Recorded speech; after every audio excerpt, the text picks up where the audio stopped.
बिहार की राजनीति में लालू प्रसाद की सदेह और सक्रिय एंट्री होगी कि नहीं होगी, अभी इसमें संशय है।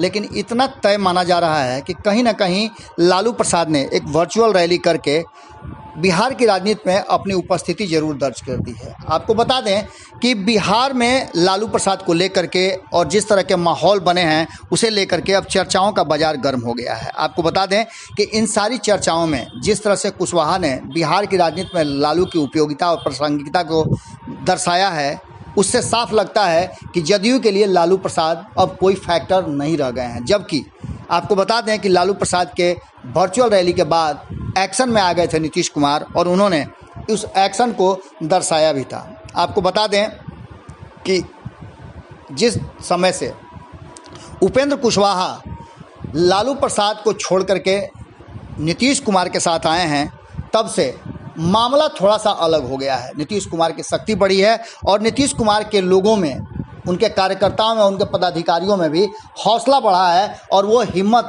कुछ ज़्यादा ही दिखा रहे हैं। इसी बीच में जो प्रदेश अध्यक्ष हैं जदयू के, उमेश कुशवाहा, उन्होंने लालू प्रसाद और उनके परिवार पर जमकर हमला किया है। उन्होंने कहा है कि इनकी उपयोगिता बिहार में कहीं नहीं है। कोरोना काल हो या अन्य काल हो, ये कहीं भी नज़र नहीं आते हैं। साफ तौर पे उन्होंने कहा कि कोरोना महामारी के दौरान सरकार की आलोचना करने के अलावे उनके पास दूसरा कोई काम नहीं है। बेकार अपनी एनर्जी इसमें बर्बाद कर रहे हैं। उनकी प्रासंगिकता और बिहार के लोगों के बीच उनका शून्य हो गया है असर, क्योंकि न तो वो नज़र आते हैं और न ही नेता प्रतिपक्ष कभी सामने खड़ा होकर के लोगों की सेवा में हाजिर होते हैं। सरकार जो अधिक से अधिक हो सकता है वो करने के लिए तैयार है और सरकार कहीं भी पीछे हटने के लिए तैयार नहीं है। जबकि मुश्किल की घड़ी में लालू परिवार सिर्फ आलोचना करता है, नज़र कहीं नहीं आता है। चाहे कोरोना का पहला काल हो या फिर दूसरा वेव हो, कहीं कोई नज़र नहीं आते हैं। लेकिन प्रदेश की राजनीति में झूठ मूठ का वो लोगों के बीच में भ्रम फैलाने का काम जरूर करते हैं। आपको बता दें कि उमेश कुशवाहा ने दावा किया है कि लालू परिवार बिहार की राजनीति में अब कोई भी फैक्टर नहीं रह गया है। आपको बता दें कि इन सब बातों को लेकर के साफ तौर पे उन्होंने कहा है, उमेश कुशवाहा ने कहा है कि बिहार की राजनीति में और विकास के पथ पर चल रहे बिहार को किसी भी तरह से अब नीतीश कुमार से अलग देखना नहीं चाहती है बिहार की जनता। ये सिलसिला 2005 में शुरू हुआ और अब तक निरंतर जारी है। उन्होंने कहा कि 90 का दशक नहीं है जो लोगों को भयभीत करके और अपनी बात मनवा लेंगे। साफ तौर पे प्रदेश अध्यक्ष उमेश कुशवाहा ने एक बड़ा बोल्ड फैसला लिया है और बयान दिया है। आपको बता दें कि इन सब बातों को लेकर के उन्होंने साफ तौर पे कहा है कि गंगा नदी में लाशें मिलने को लेकर पूर्व मुख्यमंत्री और राजद प्रमुख लालू प्रसाद यादव जिस तरह से प्रदेश सरकार और केंद्र सरकार पर निशाना साध रहे हैं, ये कहीं से उचित नहीं है।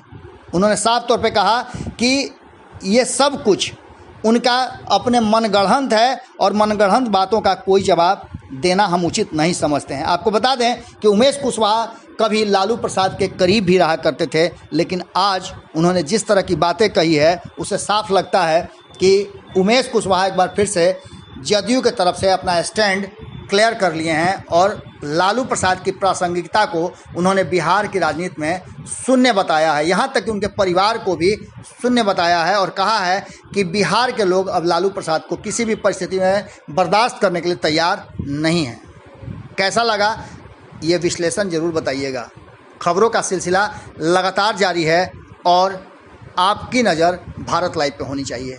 अगर आपने भारत लाइव को सब्सक्राइब नहीं किया है तो ज़रूर कर लें, क्योंकि अच्छी और सच्ची खबरें जो हर जगह आपसे जुड़ी हुई हैं, हर तरह से आपके लिए हैं, आपको देखना ज़रूर चाहिए। इसके लिए आपको सब्सक्राइब करना पड़ेगा और अगर बगल में बेल आइकन दबा करके ऑल का ऑप्शन क्लिक कर देंगे तो सभी खबरें आपको मुफ्त में प्राप्त होती रहेंगी। नमस्कार। अगर ये वीडियो पसंद आई और वह बिहार के राजनीति और बिहारियत से सरोकार रखेनी तो सब्सक्राइब बटन दबा के चैनल के सब्सक्राइब कर ली। ओजे एगो घंटी बा, ओकरा बटन दबा देला से कुल सटीक और मारक खबर रुआ मुफ्त में मिल जाई। अगर रुआ पत्रकारिता के हमनी के नया प्रयोग में सहयोग कर चाहतानी तो ज्वाइन बटन दबा दी। पेटीएम नंबर नोट कर ली 9386816700। धन्यवाद।